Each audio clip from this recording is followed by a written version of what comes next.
Welcome to the 5th edition of the Jukebox podcast from WP Tavern. My name is Nathan Wrigley. Jukebox is a podcast all about WordPress and the community surrounding it. Every month, we're bringing you someone from that community to discuss a topic of current importance. If you like the podcast, why not subscribe on your podcast player? You can do that by going to wptavern.com/feed/podcast. If you have any thoughts about the podcast, perhaps a suggestion of a potential guest or subject, then head over to wptavern.com/contact/jukebox. There's a contact form there, and we'd certainly welcome your input. Okay, so on the podcast today we have Robert Jacobi. Robert is Director of WordPress at Cloudways.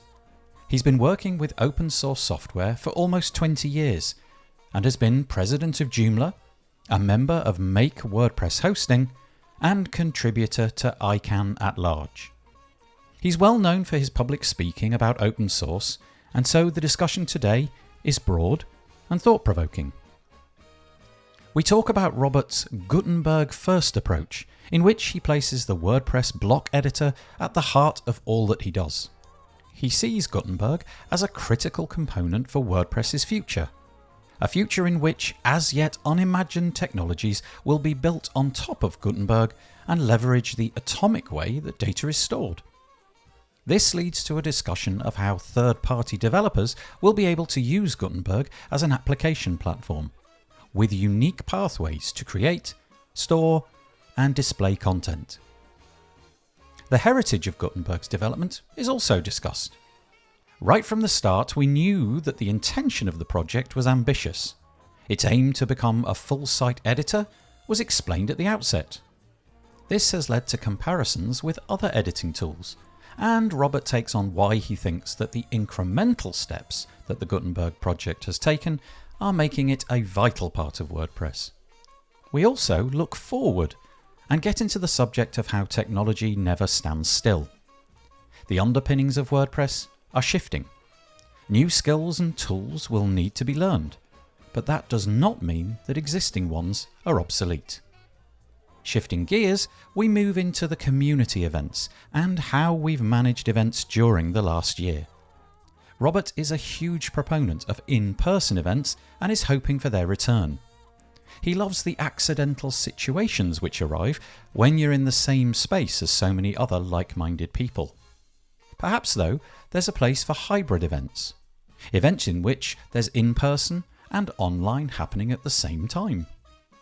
Towards the end, we chat about the plethora of mergers and acquisitions which are happening right now, as well as a discussion of Openverse, a search engine for openly licensed media, which launched with little fanfare recently.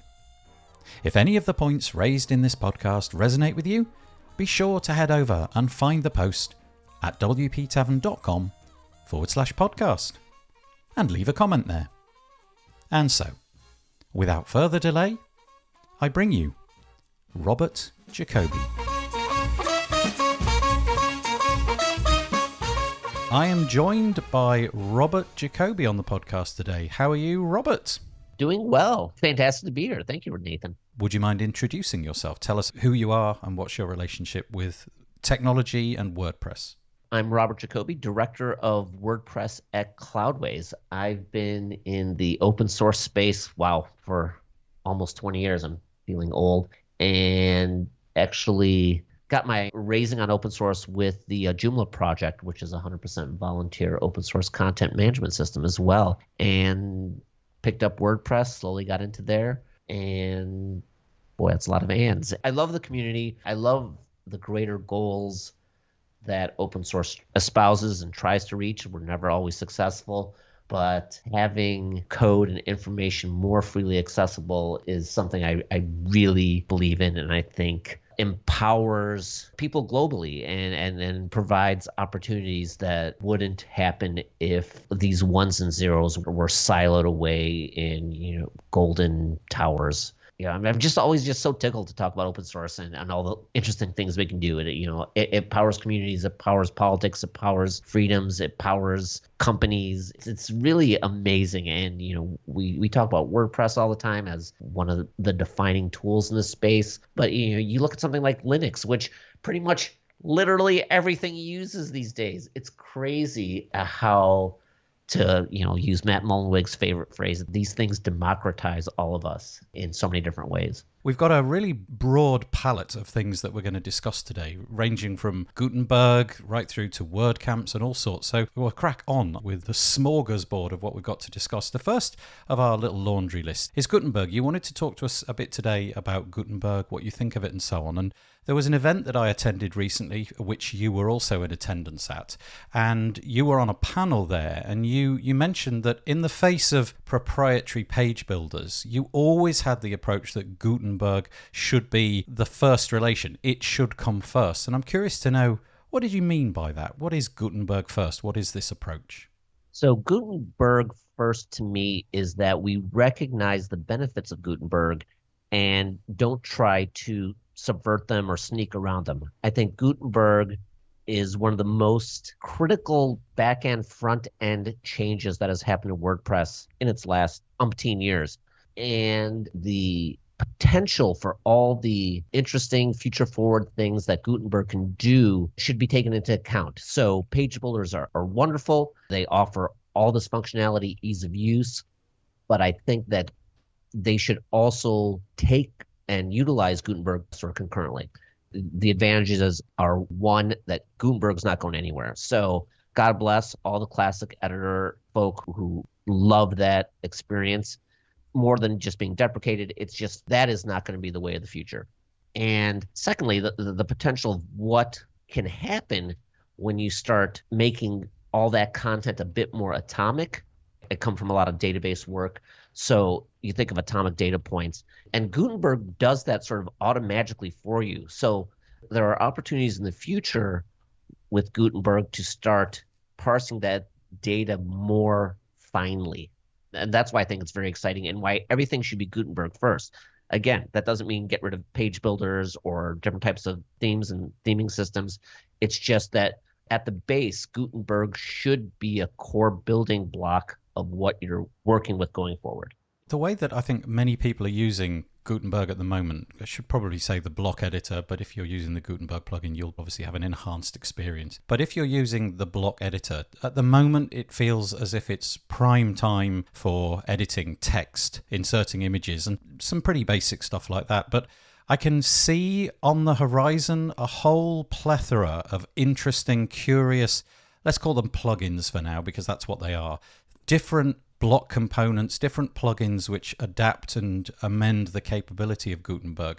And it feels to me as if that's where its strength might lie. I know we've got the full site editing and all of that coming down the road, but it feels to me that there's going to be a whole plethora of third-party tools bringing all sorts of added benefits into the ecosystem.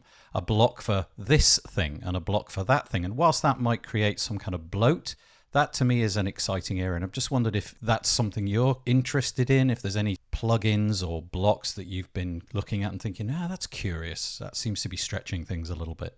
So you make first of all, great point that there's block editor and then Gutenberg platform as a whole. And what end users typically experience is the block editor.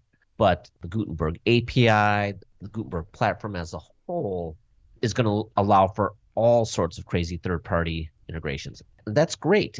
And it might even be a little, you said the perfect word, there might be a bit of bloat and craziness. I'll say that that'll probably exist for the next 12 to 24 months. Sure, that's fine.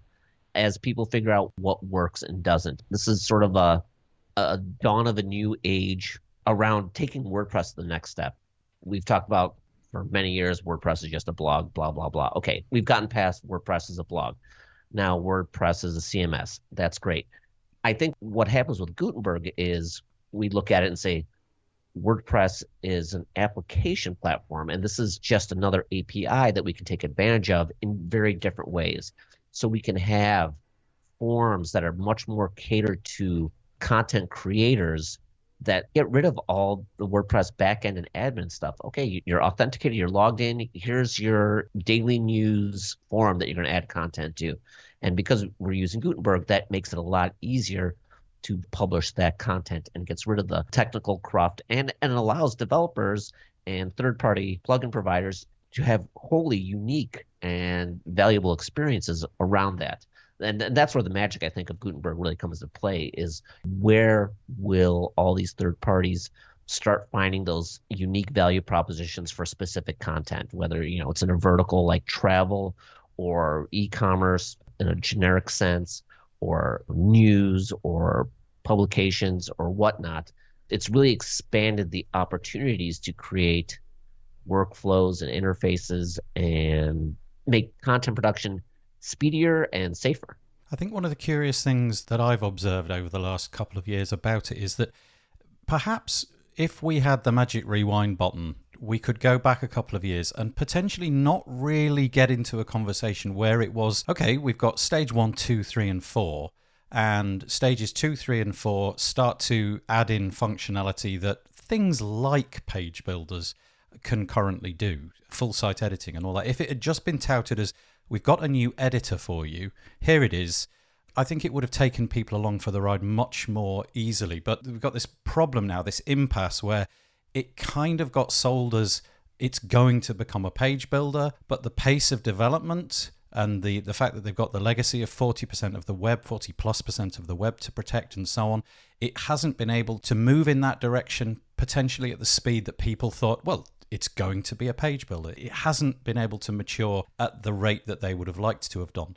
And so I'm just curious in the next year, 2 years, whether it will do those things. But also, I wish we could rewind and sort of say, look, slow down. Let's get the editor experience sussed out first. Then we'll do the full site editing, and don't expect it to be all these things. Because at the minute, I hear a lot of people saying, well, it's not as good as the tool I've got over here. And it's not as good as the tool I've got over there. Speaking of which, do you think there's a case where it isn't the best tool, where you would say, actually, do you know what? I'm just going to relegate that and not use it first? Or is it literally always the first thing in your toolkit for WordPress? It is literally the first thing in my toolkit because it will provide the greatest longevity in whatever is built. Gutenberg's not going anywhere. There is a massive commitment to it from the project side of the universe. And to answer one of your earlier questions about, has it done enough? I think it's exceeded all expectations, and this is where I'll get to it. There are always going to be voices like, okay, it doesn't make bacon and eggs for me in the morning. Well, okay, that's fine. It doesn't.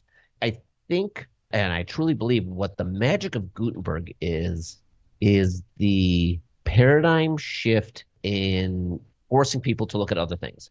So it's hard to make a giant feature change in anything, whether it's a proprietary project, open source project, or whatever.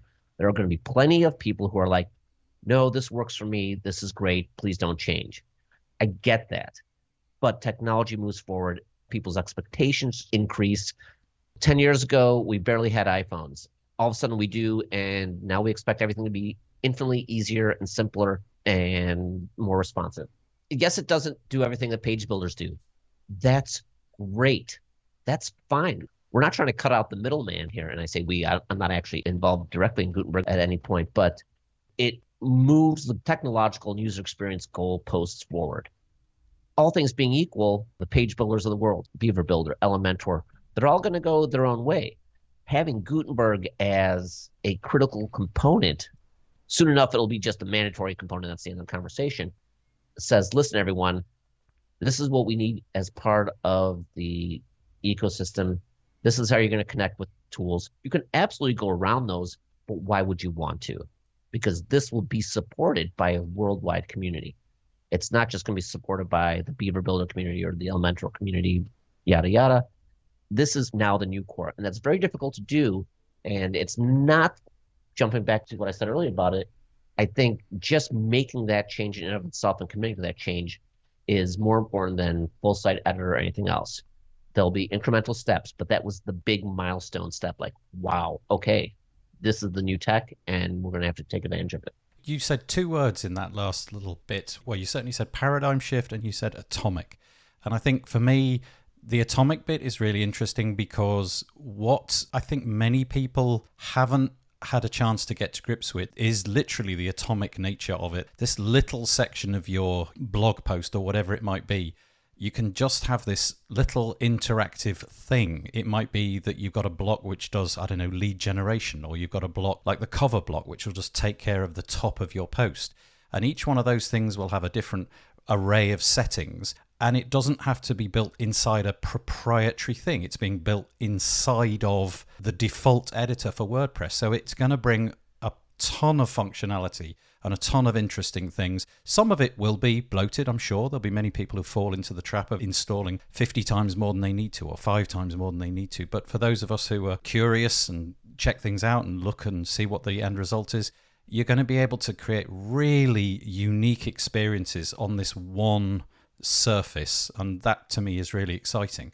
But I have the feeling that the community kind of got left behind in the conversation about this a little bit. So the confusion that it was going to be a page builder leads me to the whole community conversation. And I know you're all about community. This is something that you thrive on. You love the WordPress community, as you have had loved many other communities in the past.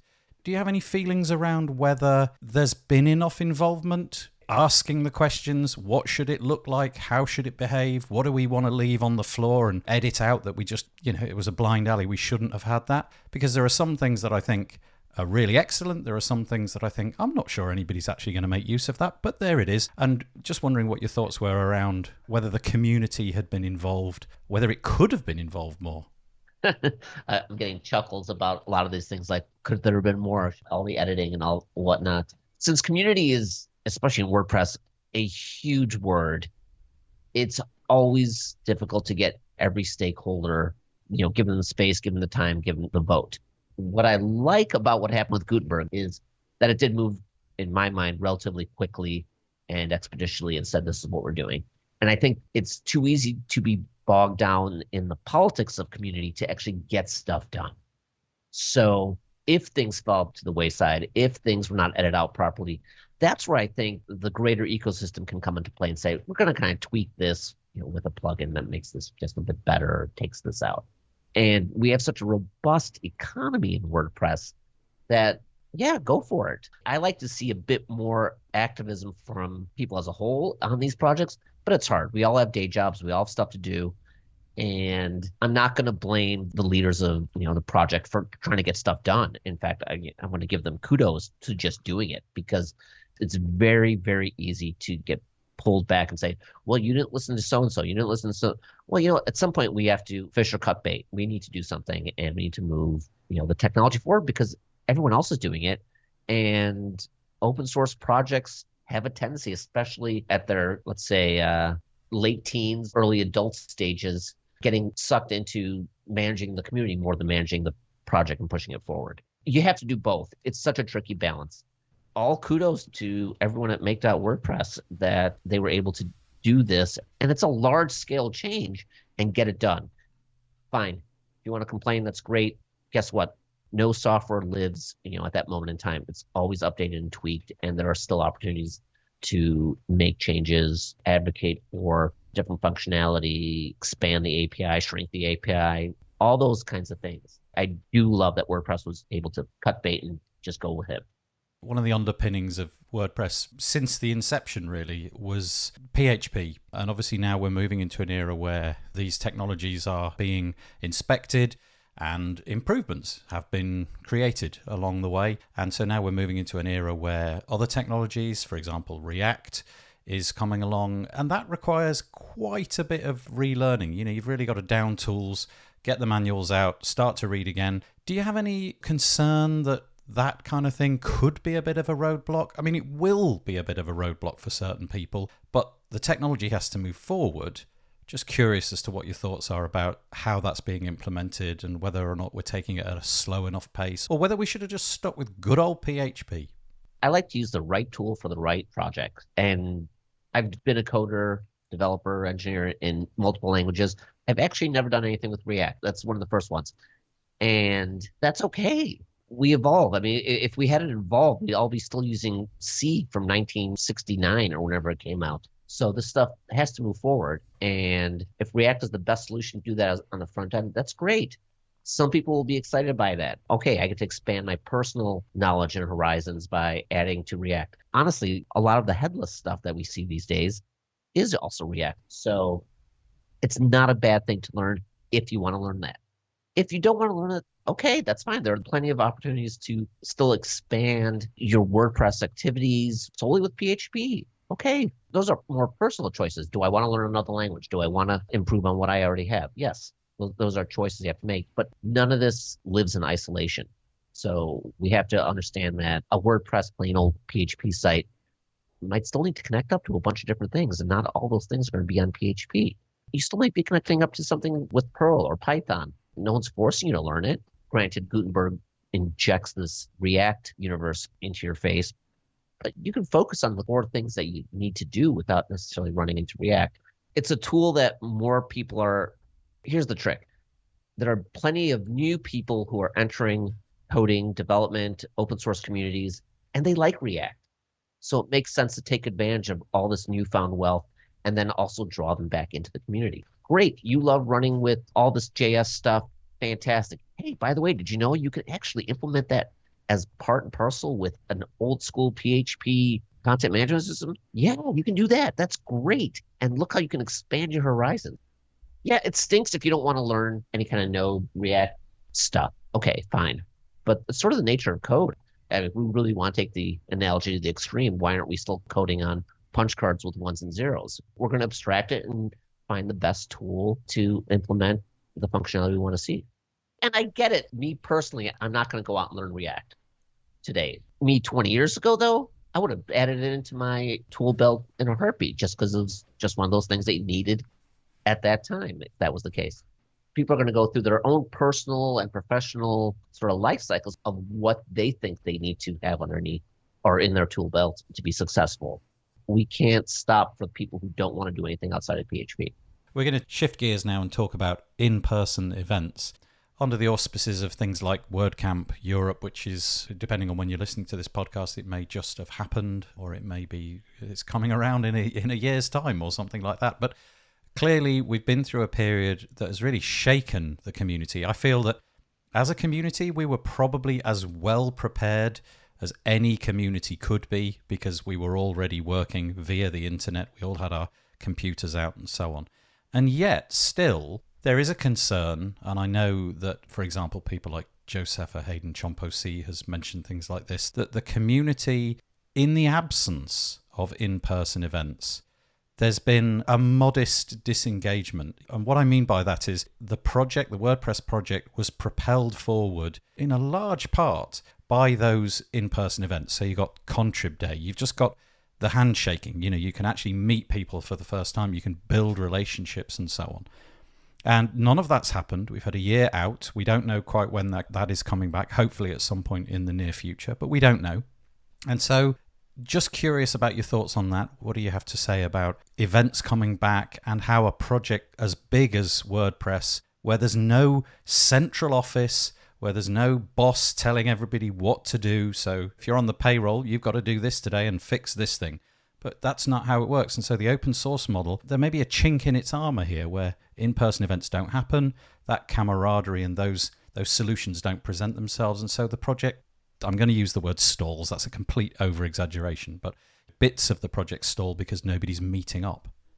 Well, I am a huge, huge advocate of in-person anything. Whether you're extrovert or introvert, there's always going to be someone that you really want to talk to, sit down in a corner or have a cup of coffee with and build that relationship. I'm no anthropologist or anything, but feel that those kinds of human connections help us grow stronger, in light of all the mundane things we do day to day. I don't think the project has suffered because of a lack of in-person events over the last year. I think it suffered because everyone else has had a lot on their mind. And there'll be certainly a renaissance of activity as soon as we get into in person. But this is one of those things where I don't think correlation and causation match up. If you were worried about friends and family getting ill, did the economy, my personal economies, take a downturn? That's going to weigh a lot more on someone than, oh, did I catch up on the latest WordPress.org Slack notification about full site editing? So I don't think they're completely tied together. But I will certainly tell you that as those in-person meetups start ramping up, I think there'll be a flurry of excitement and activity. Part of that will be just because we're not still trapped in our tiny little COVID bubbles. What personally do you miss from the in-person events? I mean, you mentioned about having a coffee and sitting in a corner with somebody and so on, but anything that you find you're missing, it could be something quite banal or it could be something a lot deeper. It's really the accidents that happen at in-person events. With a completely sort of regimented online experience, I know I'm going to be talking with Nathan at such and such time. I know I'm going to be talking to whoever. Everything's organized, calendars. Okay, there's digital here, digital there. We may edit ourselves more on these platforms. When you're in person, accidents happen. We may be walking through the sponsor hall and accidentally bump shoulders. And it's like, oh my goodness, Nathan, great to see you. I haven't seen you in 14 months. This is amazing. And you just start a conversation. And those kinds of conversations are organic and random and not necessarily so overly planned and well thought out. And at those moments, I think unique ideas, exciting things can happen that just don't happen in a much more shrunken space. I love the distributed world. And to your point, I think WordPress has not only just gone through it well, has actually succeeded because we've already been in that position. We're already ready to be online and take care of the day-to-day. We need those accidental bumpings of atoms to create new kinds of alloys. Oh my goodness, carbon and oxygen went together. Oh no, look what happened here. I don't know what they do. I'm not a chemist, but my point being is when you're in person, and I'm going to keep calling them accidents, but not like in a pejorative kind of way. Accidents happen, and it allows for very random, unique ideas, conversations, thoughts, whatever to happen, or just even a personal pick-me-up. Like, you do remember me from being on Slack for the last year. That's fantastic. There's an affirmation, I think, that happens for all of us when we're in that kind of proximity with other like-minded people. I think there's 2 points about the online events that I seem to keep coming back to. And the first one is that I feel it's taught us that we ought to have hybrid going forward. What I mean by that is that WordCamp EU, I feel it's going to be difficult to put the genie back in the box of you have to go to the place where the event is. I feel that the future is going to be, sure enough, if you want to turn up and you want to benefit from the hallway and all of those things, go for it. But also, if you're living halfway around the world, that now needs to be a door which is not closed to you. You need to have it open. There needs to be streaming of those talks that are happening each day so that everybody can take part. That's one of the things that I feel is going to happen. I completely agree. There are events that I would have never been able to attend on a very regular basis without there being an online component. Someone will solve this puzzle, but I think it's going to be difficult to do a online and in-person event concurrently. I feel that you'll get the worst of both worlds in that case. What I'd like to see, let's take WordCamp Europe 2022. There's going to be a 3-4 day in-person spectacle. That's fantastic. What I would like to see is maybe 2 days before the in-person starts, there's a whole online portion of that. I'd be concerned about trying to do them concurrently. Like, are we really going to have, I mean, we can do all the live video, for example, but how interactive can we make those live portions? Oh, look, from online, we have a question to the speakers. Okay, that works. But outside of those sessions, how are we going to integrate the sponsor hall, the hallway track as we talk about it? Those are those accidents that I like to refer back to, just walking up and down and bumping into each other. I don't think that's an easy problem to solve, but I would love to see some kind of greater online kickoff onboarding experience where you can meet the speakers, do some quick Q&As, and conversely have the speakers say, make sure you don't miss my session on such and such date and time. And that'll, of course, be also live streamed. It's going to be expensive. It's going to be complicated. And I think there's going to be multiple variations of attempts at making that succeed. I like to go with baby steps to see results. And I think just starting out with maybe a 1 or 2 day virtual camp tied to the in-person camp would be a good starter. I think that's what I was meaning, really, is just basically a camera at the back of the room where there's a presentation going on with the possibility of questions coming not just from the audience sat in the auditorium, but from people in a different part of the world. And in fact, I feel in a way, these kind of like skeuomorphic pieces of software which try to replicate the real world, you've got these AI representations of the hall, and it's nice. It's a bit of fun. I feel it's a dead end. Nobody ought to be under the illusion that that's what they're going to do. But I do like the idea of just, here's the talk. You can watch it at the same time as everybody else, and then maybe you and your pals can hang out. You can do your bit online and we can do our bit in the real world, and so it goes. It's really just an opening up so that you don't have to attend. Of course, the problem there would be that nobody actually makes the attempt to attend, but I don't feel that's the case.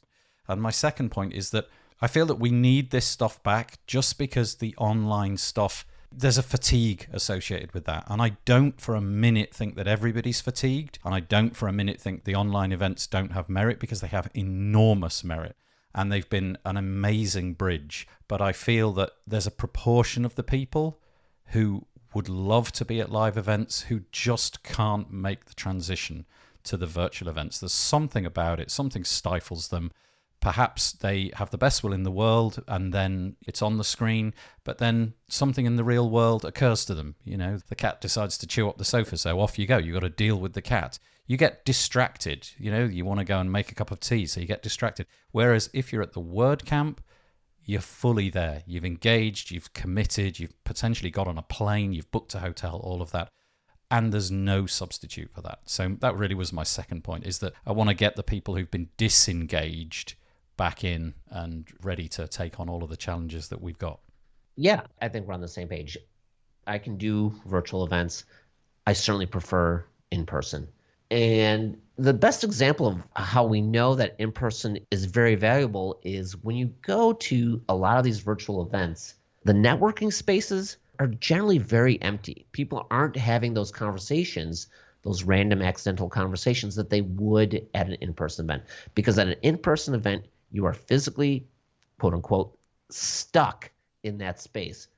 So if you don't want to talk to someone, you're just going to go your own way. That's great. But if you do, who knows who's next to you? And you're going to overhear things and interrupt a conversation and be interrupted. And that's that magic that occurs. Okay, let's talk about the third point that we wanted to discuss today. I'm straying into an area where I don't have a great deal of experience, because I watch these things happen from afar. They're nothing that really concern me. They concern me in the sense that I might be a consumer of some of the things that are being bought up. But you wanted to talk about, as you described it, the WordPress economy acquisition madness. Now, what did you mean by that? Just kick us off. Explain what you mean by that phrase. Here's the beauty of being a successful project. People with money will find ways to make money from it. And that's okay. And that's a good thing. We're seeing the likes of Automatic, WP Engine, GoDaddy, Liquid Web, Cloudways, yada, yada, yada. All these companies, wink, wink, they're all hosting companies because they've been in the space for a while under different platforms and have recurring streams of revenue and cash on hand. They're going to look to grow their businesses. And one of the easiest ways is to find valuable niche projects that not only will bring a cool bit of code into what they're trying to do, but also allow them to reach out to all the people who have installed that plugin. Do you have concern then that certain parts of the WordPress, let's say plugin or theme space, are going to be consumed by these bigger entities, as you described? In many cases, there will be hosting companies for reasons you've just explained. Do you have a feeling that silos in the future are going to occur where, if you really want a decent, let's go for, membership experience, you really are better off going in the direction of that company with the brands that it's acquired over time? Or if you want to go for a WooCommerce experience, your best bet is going to be over here, and everything else is a poor relation of that. So we get kind of silos, which we haven't had until now.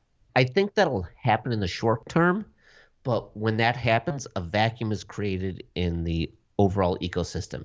So if hosting company X has a quote-unquote monopoly on that membership plugin, Well, you know what? First of all, it's all open source. All it takes is host a company Y to be like, we want to be in that space as well, and we're going to reimagine the underlying open source code base in XYZ format. Yes, a lot of letters there, but it'll happen. These kinds of acquisitions and changes in economy, I feel are okay. We're all working from an open source code base. If this was all proprietary stuff that you could never take advantage of, I think that would be bad for the community as a whole. But that's not the case. It's just, one company saying we're going to be owners of this project. You can still fork that project any day of the week. Don't forget, because it's all GPL. So I don't think we're losing anything in the long run. There'll be short-term hiccups. People won't be happy if that plugin doesn't do exactly what they want, but they probably wouldn't necessarily be happy, even if it wasn't taken over by someone else. I think there's a percentage of people that will always want to see all this independent software, but all these companies are technically, okay, maybe they're not all independent because some of them are actually listed on public exchanges, but the opportunity hasn't been taken away. And if such and such plugin gets acquired by such and such hosting company, I certainly see another hosting company looking for that competitor also happening.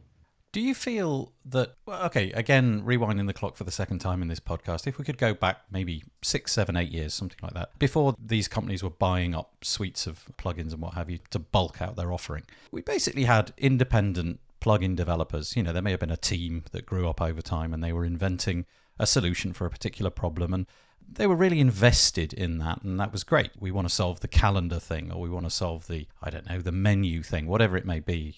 I'm just wondering if we're maybe getting into the territory of designing things to be acquired.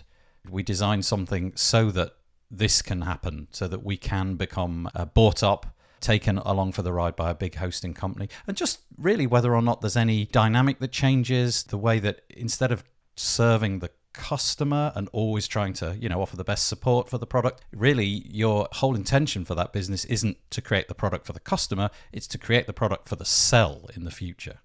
I agree. I think there's a potential for that. On the corollary, are you getting value in what you want out of that product? So if there's something I'm going to jump into because it's happened recently, but on the face of it, it's a product that is so useful to me that I'm not going to have to do custom code. It's above and beyond every other plugin competitor in that space. Am I going to use it? I'm going to use it, yes. And to some degree, does it really matter what the incentives for the developer are at that point? If it's doing what I want it to do, then I'm going to use it because that's what I need to do. And it's going to save me 10, 50, 200 hours of development time to use this plugin as opposed to trying to create something on my own. That's question one, or the answer one. Answer two is, there certainly is an issue with, what's a nice word for miscreant? I guess it's going to be miscreant, where we've seen recently some plugin developers literally switch out what that plugin does and what its value proposition is with quote unquote upgrade. And they've done it behind your back. Like, oh, well, you signed up for this cute little plugin that makes banners. Well, guess what? Now it's going to do all these things and you have to pay for it just to get banners again. And it's kind of like, really? Really? Is that really what you want to do?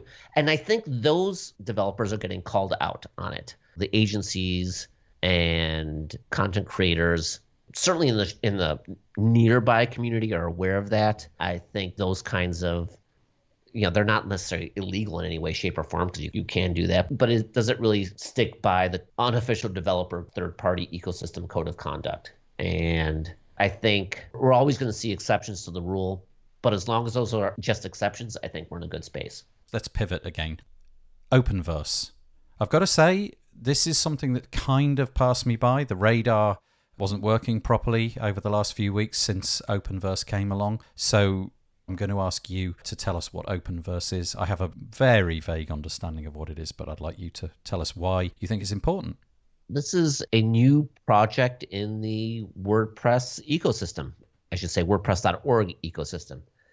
It comes from Creative Commons Search, a project that was sort of languishing at Creative Commons. They didn't have community and developers interested in pushing the search component along. And, with support from Automatic, it came into the, welcoming arms of WordPress.org. And it is its own thing called Openverse.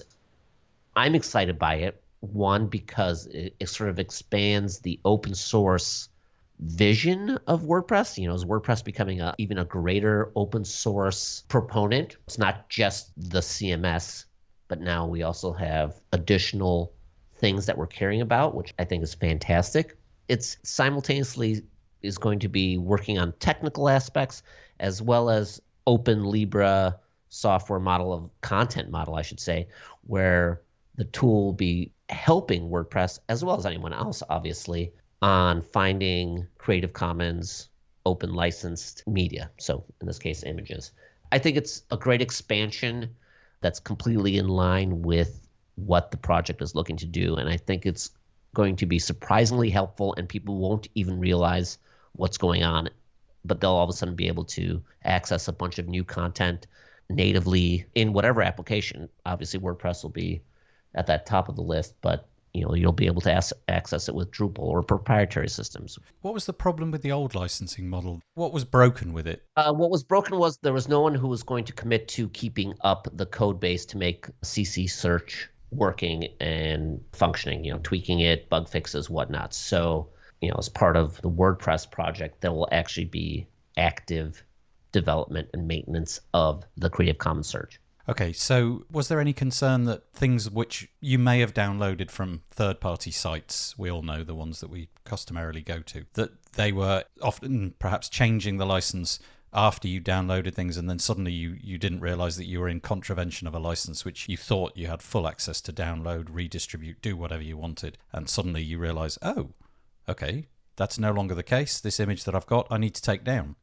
So there's licensing is so fun and entertaining. So a lot of these download and image sites, those licenses still stand pat. So if you have downloaded and are using an image that was licensed under Creative Commons, that's not going away.